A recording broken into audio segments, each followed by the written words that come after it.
There are moments in life when you realize you weren't in a relationship. You were in an investment. An investment where you gave everything. Your time.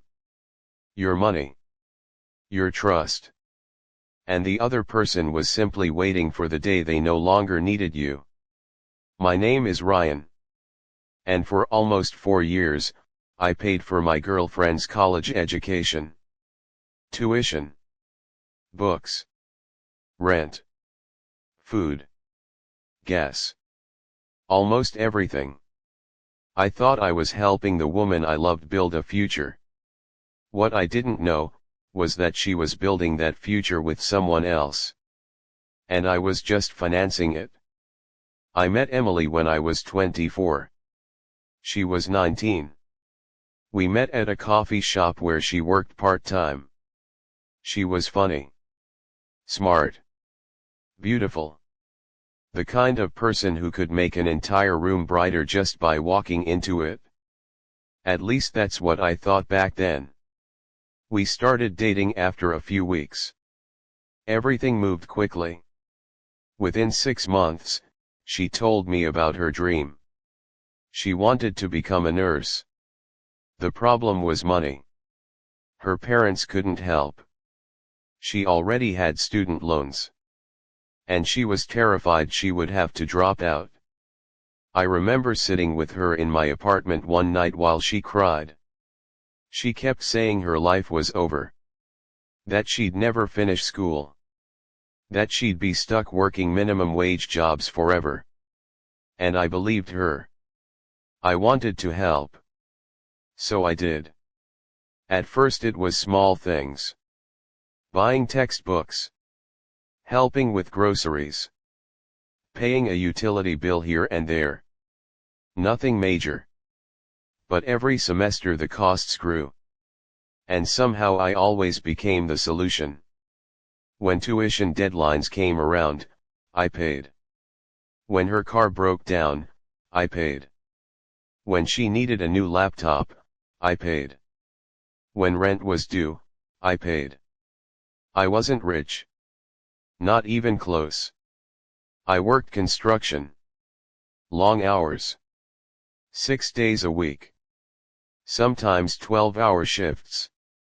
But I loved her. And when you love someone, helping them doesn't feel like a sacrifice.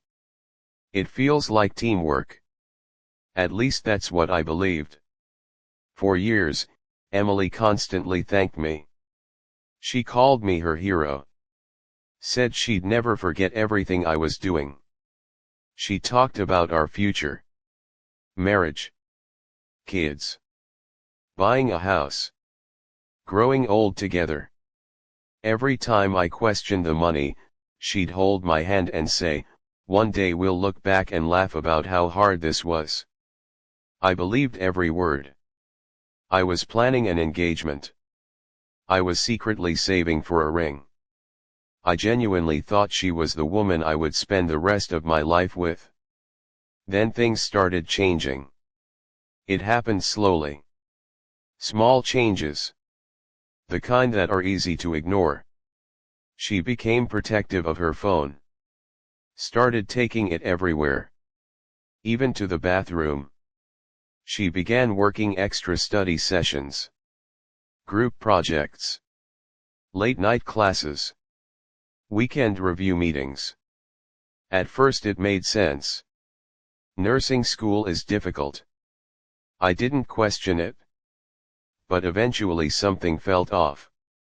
Her stories stopped matching. She became distant. Cold. Distracted. Whenever I asked if everything was okay, she'd blame stress.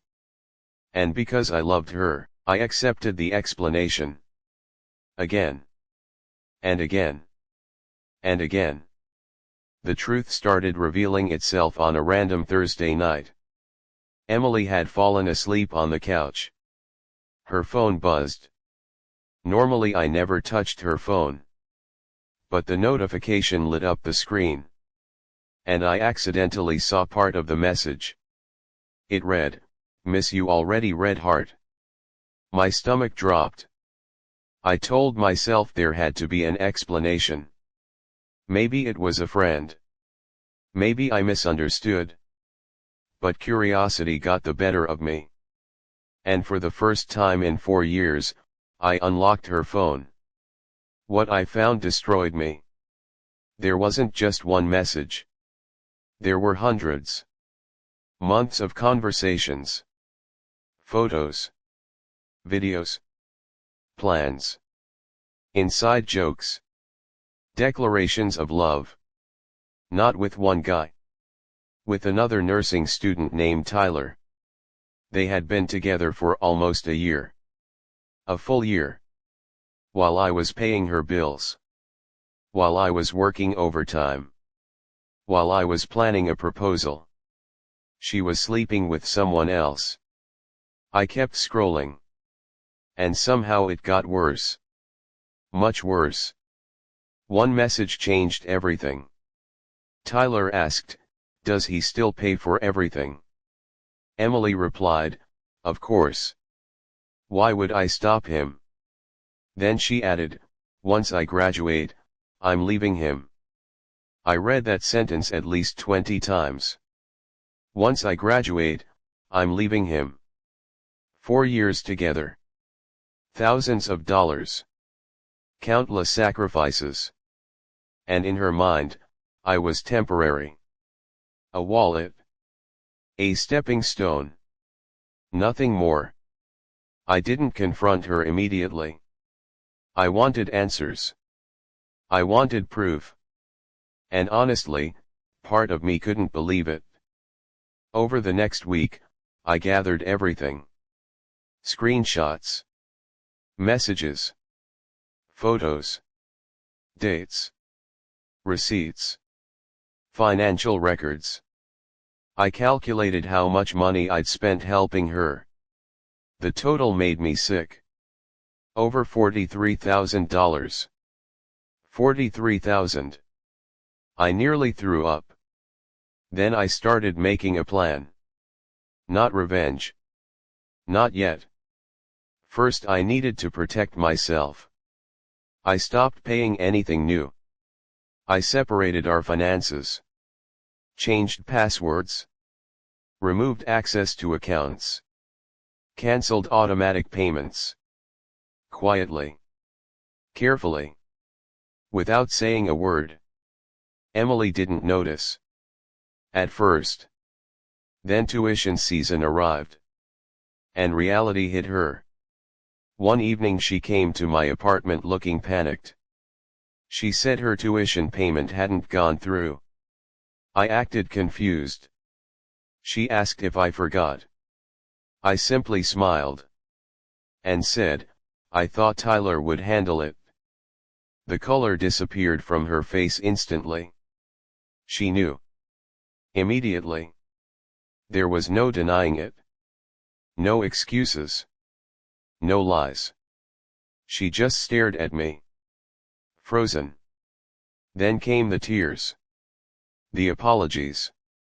The explanations. The excuses.